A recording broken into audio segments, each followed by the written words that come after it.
안녕하세요. 제타입니다. 제타의 12번째 강의를 진행하도록 하겠습니다. 지난 시간에 말씀드린 것처럼 이번 시간에는 형태를 보정하는 기능에 대해서 알아볼 거예요. 툴바에 있는 도구를 사용하는 게 아니라 메뉴바에 있는 기능을 사용하는 거기 때문에 여러분들이 천천히 기능을 숙지해 주시면 좋을 것 같아요.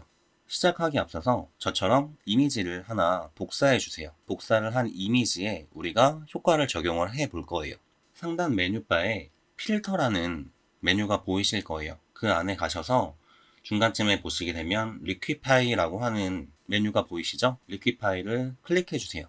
클릭하시게 되면 리퀴파이를 쓸 수 있는 창이 하나 나타나는 게 보이실 거고, 우리가 기존에 포토샵을 했던 것처럼 리퀴파이의 도구들이 왼쪽에 나타나게 되는 게 보이실 거예요. 이 리퀴파이에 대한 도구들을 설명하기 앞서서 우리가 같이 세팅을 맞춰야 되는 부분이 있는데 잠깐 보고 넘어갈게요. 오른쪽에 보시게 되면 리퀴파이에 대한 속성을 우리가 컨트롤 해주는 영역이라고 보시면 돼요. 브러쉬 툴 옵션부터 해서 쇼 백드롭까지 여러 가지 메뉴들이 있는데, 우리는 간단하게 리퀴파이 형태 보정하는 작업을 진행할 거기 때문에 몇 가지만 체크하고 넘어가도록 하겠습니다.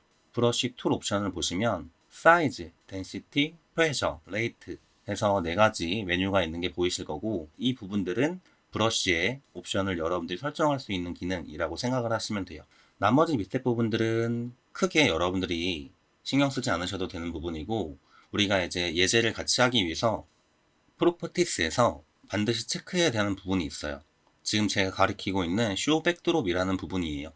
이 부분에서 유즈는 all 레이어 기본 값으로 둘 거고, 모드도 in 프론트 그대로 둘 거예요. 그리고 우리가 지금 확인해 볼 부분은 오퍼시티라는 부분인데, 오퍼시티 불투명도는 0%면 우리가 밑에 있는 이미지가 보이지 않게 되는 거고, 100%면 우리가 주는 효과를 볼 수가 없어요. 그래서 중간 값인 50%로 어떻게 변화를 주고 있는지 확인하기 위해서 이 불투명도를 활용한다라고 생각을 하시면 돼요. 첫 번째로 포워드 워프 툴이에요. 이 도구를 활용해서 우리가 이미지를 늘리고 줄이고 할 수 있다라고 생각을 하시면 돼요. 브러쉬를 사용하는 방식은 동일합니다. 옵션에 가셔서 사이즈 크기를 직접 조절하실 수도 있고, 키보드의 왼쪽 대괄호, 오른쪽 대괄호를 통해서 늘렸다 줄였다 단축키로 활용하실 수도 있어요. 적당하게 여러분들이 크기를 조절해 주신 다음에 이미지에 가셔서 클릭 드래그를 해주세요. 그러면 지금처럼 브러쉬 크기에 맞게 이미지가 안으로 움푹 들어가는 게 보이실 거예요. 자, 두 번째로 리컨스트럭트 툴이에요. 이 도구는 우리가 지금 변화를 준 이미지를 재수정할 수 있도록, 즉 다시 원래대로 돌리는 기능이라고 생각을 하시면 돼요. 내가 효과를 준 기능에 가서 다시 문질러 주시면 원래대로 돌아가는 걸 확인하실 수 있을 거예요. 세 번째 스무스 툴은 잘 활용되지 않는 부분이어서 설명을 생략하도록 할게요. 네 번째 트윌 클락 와이즈 툴. 이 도구는 시계 방향으로 꼬아주는 변형을 한다라고 생각을 하시면 돼요. 그래서 영상을 보시면 지금처럼 이미지가 시계 방향으로 꼬아지는 게 확인이 되시죠? 다섯 번째, 여섯 번째 있는 푸컷 툴과 블루 툴은 제가 다른 이미지로 설명을 드리도록 할게요. 일곱 번째, 푸시 레프트 툴. 이 푸시 레프트 툴도 사실 잘 사용하진 않아요. 잘 사용하진 않지만 쓰는 방식이 어떤 건지 한번 보여드리도록 할게요. 마찬가지로 브러쉬 옵션을 설정하신 다음에 이미지에 가셔서 위에서 아래로 드래그를 해볼게요. 그러면 이미지가 오른쪽으로 밀리는 게 보이실 거예요. 반대로 아래에서 위로 드래그를 하면 왼쪽으로 이미지가 밀리는 게 보이실 거고, 왼쪽에서 오른쪽으로 드래그를 하면 이미지가 위로 밀리고, 마지막으로 오른쪽에서 왼쪽으로 드래그를 하면 이미지가 아래로 밀리는 현상도 확인하실 수 있을 거예요. 자, 그리고 프리즈 마스크 툴. 프리즈 마스크 툴은 특정 부분을 얼려 놓는다라고 생각을 하시면 돼요. 그래서 지금 제가 레몬 박스를 드래그해서 프리즈 마스크 툴로 얼려 놨고요. 프리즈 마스크 툴로 여러분들이 해당 영역을 만들어 놓은 상태에서 작업을 진행하시게 되면 바깥쪽으로는 더 이상 진행이 되지 않게끔 해주는 역할을 하는 도구라고 생각을 하시면 돼요. 이 도구는 우리가 형태를 보정하는 데 있어서 많이 쓰일 수 있는 부분이기 때문에 여러분들이 체크해 두시면 좋아요.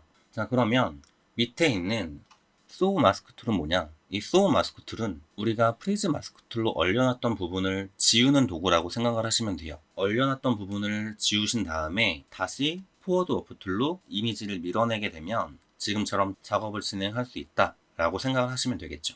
이 프리즈 마스크 툴과 소우 마스크 툴은 우리가 형태 보정을 하는 데 있어서 굉장히 주요하게 쓰이는 기능들이기 때문에 잘 숙지해 두시면 좋을 것 같아요. 자, 마지막으로 핸드툴과 줌툴이 있죠? 이거는 우리 지난 시간에 배웠던 것처럼 이미지가 확대됐을 때 옆으로 살짝살짝 움직이는 핸드툴의 기능이고, 이미지를 확대하기 위해서 쓰는 줌툴 기능이라고 이미 여러분들도 알고 계신 기능이에요. 재미있게 컵 형태를 바꿔보도록 할게요. 왼쪽에 곡선을 주고 오른쪽에 곡선도 주고 주전자처럼 입구 모양도 살짝 뾰족하게 만들어 볼게요. 그렇게 하시고 나서 작업이 다 되셨으면 리퀴파이 옵션 하단에 OK 버튼을 눌러주면 되세요. 자, 다음으로 아까 말씀드리지 못했던 푸커툴과 블로툴에 대해서 다시 한번 살펴보려고 해요. 그래서 다른 이미지를 가지고 왔고, 자, 모델 이미지를 선택하고 마찬가지로 복사를 하신 다음에 리퀴파이로 들어가 보도록 하겠습니다. 자, 푸커툴은 작게 만들어주는 역할을 해요. 그래서 모델의 눈에 마우스를 가져다 두신 다음에 브러쉬 크기를 적당하게 올려다 두시고 클릭을 해볼게요. 그러면 점점 눈이 작게 표현이 되는 게 확인이 되실 거예요. 다음은 블로툴이죠. 블로툴은 반대로 커지게 만든다라고 생각을 하시면 돼요. 쓰는 방법은 푸커툴과 동일해요. 클릭을 하셔서 확인을 해보세요. 그러면 작게 만들었던 눈이 다시 조금 커진 상태로 나타나는 게 보이실 거예요. 10번째 페이스툴이에요. 페이스툴은 지금처럼 얼굴이 있는 형태를 자동으로 인식을 해서 얼굴의 형태를 보정할 수 있도록 도와주는 기능이라고 생각하시면 돼요. 마우스를 이미지 위에 올려두면 알아서 페이스를 인식을 하게 될 거고, 인식이 된 상태에서 직접 움직이셔서 조절하실 수도 있고, 오른쪽에 보시게 되면 프로퍼티스 창에 세부적으로 나뉘어져 있는 부분이 있어요. 눈, 코, 입, 페이스 쉐입, 얼굴형이라고 해서 여러분들이 직접 디테일한 수치를 가지고 입력하셔도 이미지가 변하는 게 확인이 되실 거예요. 이 기능을 알고 계신다면 여러분들이 조금 더 쉽게 얼굴 보정을 진행하실 수 있게 될 거예요. 마음에 드는 형태로 여러분들이 마음껏 보정을 해보세요. 추가로 이미지 크기에 대해서 한번 설명을 드리려고 해요. 이미지 크기를 설명하면서 해상도도 같이 설명을 드리려고 합니다. 자, 다시 그래서 컵 이미지로 넘어왔고요. 컵 이미지를 선택해 주신 다음에 메뉴바 상단에 이미지를 클릭해 주시면 이미지 사이즈라는 메뉴가 또 나타나는 게 보이실 건데, 이 부분을 클릭해 주세요. 클릭하면 이미지 사이즈에 대한 창이 나타나는 게 보이실 거고, 지금 원래 이미지는 해상도가 300ppi예요. 위드 헤이트도 1920에 1280 픽셀이죠. 그리고 이미지 사이즈를 보시게 되면 7.03메가 라고 해서 이미지의 크기를 나타냅니다. 이거를 저희가 강제로 한번 줄여볼 거예요. 레졸루션을 가장 낮은 상태로 72ppi를 수치를 입력을 해주시면 위드 헤이트의 수치도 확 줄어드는 게 보이시죠? 이미지 사이즈도 7.03메가에서 414.6K로 변화하는 게 보이실 거예요. 엄청 큰 차이가 있죠? 자, 이 해상도를 설명을 드리는 이유는 뭐냐면, 여러분들이 이런 리퀴파이 작업을 할 때 포토샵은 해상도가 높을수록 여러분들이 주고자 하는 효과가 잘 표현이 된다라고 생각을 하시면 돼요. 자, 이미지를 축소한 상태로 한번 확대를 해보겠습니다. 확대를 해보면 지금처럼 이미지가 깨지는 현상이 발생을 하는 게 보이실 거예요.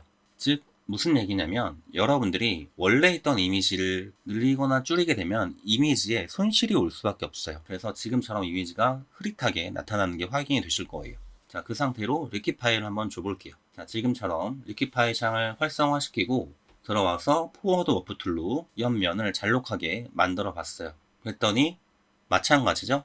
우리가 이미 이미지가 손실이 되었기 때문에 지금처럼 이렇게 깨지는 것처럼 나타나는 게 보이실 거예요. 형태 보정 작업을 진행을 하실 때는 이미지 해상도가 낮은 걸로 진행을 하시면 그렇게 보일 수밖에 없어요. 요약하면 여러분들이 이런 형태를 보정하는 작업을 할 때는 해상도가 높은 작업으로 진행을 하시는 게 좋다라는 얘기예요. 이미지가 깨지지 않게, 손실이 일어나지 않게 해주는 게 가장 큰 포인트죠.